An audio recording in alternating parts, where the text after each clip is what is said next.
घर के सामने मिट्टी पत्थर डालने व दीवार पर थूकने के विवाद को लेकर दो पड़ोसी परिवार आपस में भिड़े, दोनों पक्षों की 3 महिलाएं हुई घायल। बयाना थाना के गांव खोहरा में घर के सामने मिट्टी पत्थर डालकर नाली अवरुद्ध करने तथा दिवाले के चबूतरे पर थूकने की बात को लेकर दो पड़ोसी परिवारों के बीच झगड़ा हो गया। झगड़े में चले लाठी डंडों में दोनों परिवारों की 3 महिलाएं घायल हो गई, जिन्हें उपचार के लिए सीएचसी में भर्ती कराया गया।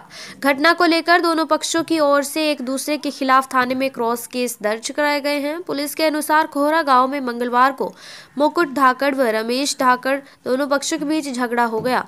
घटना को लेकर एक पक्ष की ओर से रमेश धाकड़ ने दर्ज कराई रिपोर्ट में बताया कि मंगलवार सुबह 10 बजे उसकी पत्नी प्रेमवती और पुत्री चंद्रकांता घर के अंदर घरेलू कार्य कर रही थी। तभी गांव के ही मुकुट, गौतम, कमला, शिवरानी, निशा, मंजू आदि हाथों में डंडी और लाठी लेकर घर में आ गए और उसकी पत्नी व पुत्री के साथ मारपीट की। रिपोर्ट में बताया गया है कि रमेश के घर के सामने मुकुट पक्ष ने मिट्टी और पत्थर डाल दिए थे, जिसके कारण उनकी नाली का पानी रुक गया था। पत्थरों और मिट्टी को हटाने के लिए कहने की रंजिश में उन्होंने मारपीट की है।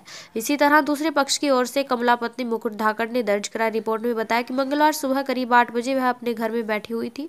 तभी दीपक पुत्र रमेश उसके मकान में बने दिवाले के चबूतरे पर थूक रहा था। थूकने से मना किया तो दीपक अपने पिता रमेश, मां प्रेमवती, राजकुमारी आदि को लाठी डंडे लेकर बुला लाया, जिन्होंने घर में घुसकर उसके साथ मारपीट की। झगड़े में प्रेमवती व उसकी पुत्री चंद्रकांता तथा दूसरे पक्ष की कमला घायल हो गए। पुलिस ने तीनों का मेडिकल मुआयना कराकर जांच शुरू की है।